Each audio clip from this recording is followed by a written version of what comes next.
Assalamualaikum ibu-ibu. Waalaikumsalam, Pak. Gimana kabarnya Bu? Sehat? Alhamdulillah sehat, Pak. Nah, terima kasih Bu ya sudah meluangkan waktunya datang di acara P2K2 kita ini yang kita laksanakan rutin setiap bulan. Seharusnya setiap bulan Bu ya. Tetapi kali ini saya jadwalnya melenceng Bu, melenceng 1 minggu Bu ya. Diperpanjang 1 minggu. Biasanya kita sebulan sekali, ini sudah menjadi 5 minggu.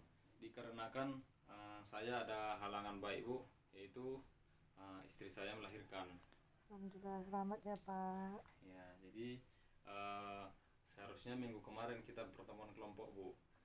Tetapi alhamdulillah di sini juga ibu-ibu tetap semangat dan datang semua Bu ya. Jadi terima kasih saya ucapkan kepada ibu-ibu sekalian yang sudah meringankan langkahnya kemari. Jadi di sini Bu, kita akan membahas materi selanjutnya, yaitu mengenai pentingnya gizi dan layanan kesehatan bagi ibu hamil. Sebelum kita melanjutkan ke berikutnya, saya ingin tanya dulu kepada ibu-ibu di sini, siapa yang tahu apa pengertian gizi gitu Bu? Ada yang tahu Bu apa pengertian gizi gitu Bu ya? Yang buat kita sehat, lebih sehat lah, Pak. Benar Bu. Jadi gizi itu kegunaannya untuk menyehatkan kita, menyehatkan kandungan ibu kalau misalkan lagi hamil gitu ya. Jadi di sini pentingnya gizi dan layanan kesehatan bagi ibu hamil. Di sini ada terlihat gambar Bu. Kita lihat sama-sama. Di sini ada gambar seorang dokter yang ngapain ini Bu kira-kira? Konsultasi. Seorang dokter, seorang ibu hamil yang konsultasi kepada dokter dan Bu dokter memeriksanya Bu ya. Jadi di sini memperhatikan asupan makanan bagi ibu hamil dan melakukan pemeriksaan kesehatan selama kehamilan merupakan upaya mencegah kesehatan ibu dan anak sehingga anak tumbuh tinggi, cerdas dan sehat. Di sini dampak kekurangan gizi. Dampak kekurangan gizi sudah pernah tahu Bu apa dampaknya gitu, atau sudah pernah lihat secara langsung Bu orang-orang yang misalkan kalau misal kurang gizi gitu Bu, udah pernah lihat Sakit-sakit lah, Pak, mungkin. sakit-sakit ya Bu ya? Benar Bu. Jadi dia akan rentan sakit seperti yang digambar sebelah ini Bu. Dampak kekurangan gizi itu untuk ibu hamil ataupun keluarga, ibu hamil yang tidak sehat melahirkan bayinya dengan berat badan lahir yang rendah. Baru yang kedua, bayinya mengalami gangguan pertumbuhan dan mudah sakit. Kecukupan gizi dan kesehatan ibu selama hamil akan berpengaruh terhadap berat badan bayi saat lahir. Bayi sehat yang akan kuat mempunyai daya tahan tubuh yang kuat, tumbuh jadi anak yang cerdas, tinggi sesuai usianya. Terus, anak yang sehat akan berprestasi di sekolah dan mampu mencari pekerjaan yang layak ketika dewasa. Jadi di sini benar nggak dibilangnya nih Bu? Akan ada pengaruhnya dengan pekerjaannya ketika dia dewasa. Benar nggak kira-kira Bu? Benar, Pak. Benar Bu ya. Jadi mungkin kalau misalkan ibu-ibu di sini ada mempunyai anak ataupun mempunyai tetangga anaknya seorang polisi ataupun tentara, mungkin itu sangat berpengaruh Bu dengan tinggi badannya gitu kan. Kalau misalkan dia pendek ya nggak mungkin lulus dong jadi tentara ataupun polisi gitu ya. Jadi di sini setelah bayi dia akan melanjut menjadi anak gitu ya. Anak gangguan pertumbuhan anak pendek atau stunting, tinggi badan anak di bawah standar anak seusianya gitu, pendek ya Bu ya. Kalau misalkan ibu pernah lihat itu ataupun dengar yang namanya ujuk baba, ya pendek dia, hanya sepinggang saya ini Bu ya. Jadi itulah salah satu yang tidak sebanding antara umur dengan tinggi badan. Selanjutnya, ketika dia remaja, prestasi di sekolah sangat rendah. Kalau misalkan kawan-kawannya itu sudah bisa mengerti sekali ataupun 2 kali diterangkan oleh gurunya, dia harus berkali-kali gitu kan, harus berkali-kali baru mengerti dia apa yang diterangkan gurunya tadi. Agak sulit untuk menuntunnya gitu kan. Di sekolah aja pun kadang contohnya dia mudah ngantuk ataupun lesu gitu, karena pengaruh dari awal mulai dari kehamilan gitu Bu ya. Selanjutnya ketika dia dewasa, gangguan kesehatan dan pendidikan rendah, terbatasnya pilihan kerja, ini sudah pasti Bu. Kalau misalkan dia pendek,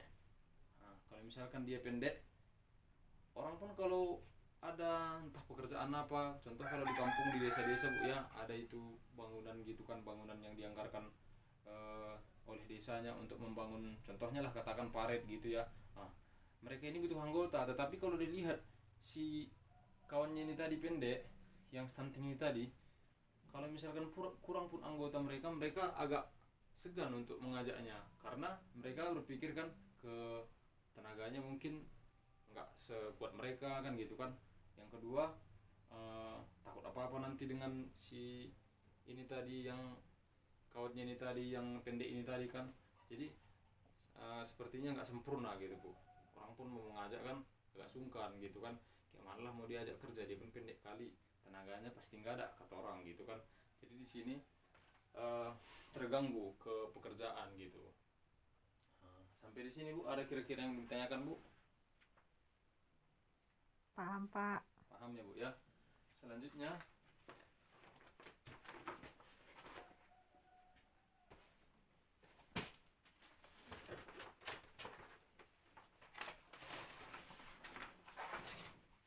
gizi menyusui dan balita. Pada zaman sekarang ini Bu, mungkin karena memang kecanggihan teknologi ini, banyak orang yang mengambil simpelnya aja. Contohnya kalau misalkan dia sudah melahirkan, dia jarang dikasih ASI ibunya gitu kan, jarang dikasih ASI ibunya, ngambil simpel aja, bisa dibeli kok gitu kan susunya atau apa. Seharusnya itu nggak boleh Bu ya, seharusnya nggak boleh, dan itu harus alami dari ibunya gitu. Gizi bayi, ibu menyusui dan balita. Dengan memberikan ASI eksklusif, MPASI membawa anak ke posyandu dan memenuhi gizi ibu dan anak. Anak akan tumbuh tinggi, sehat dan cerdas. Jadi di sini saya ingin tanya kepada ibu-ibu semua, pernah nggak dengar 1000 hari pentingnya kehidupan anak? Belum Pak. Belum ya Bu ya. Jadi di sini ini sangat berkaitan dengan 1000 hari pertumbuhan anak, mulai dari awal kandungan sampai dengan umur 6 bulan sampai dengan 2 tahun. Jadi di situ itulah yang sangat penting untuk pertumbuhan anak. Jadi di sini kalau misalkan dia memang mulai dari nol, dari kandungan dia sehat, dan sampai besarnya juga akan tinggi, sehat dan cerdas gitu. Jadi kepada ibu-ibu semua, jangan mengikuti kawan-kawan yang memang mengambil simpelnya aja. Artinya kita lebih sehat, si anak itu lebih sehat ketika dia meminum ASI ibunya gitu. Yang baru lahir diminum ASI ibunya, jangan yang dibeli produk yang sudah dikemas gitu Bu ya. Terus di sini ASI eksklusif itu ASI saja sampai bayi 6 bulan. Mungkin kalau di kampung-kampung Bu, sampai 6 bulan sudah pasti Bu ya, sudah dikasih. Karena di kampung-kampung kan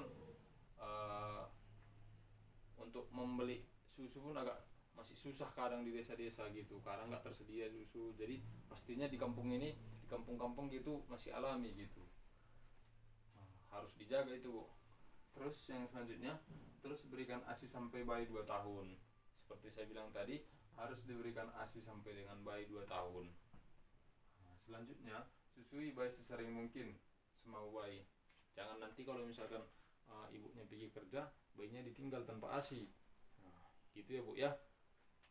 Selanjutnya, perah ASI agar bisa disimpan dan diberikan kepada bayi jika ibu pergi. Seperti saya bilang tadi Bu ya.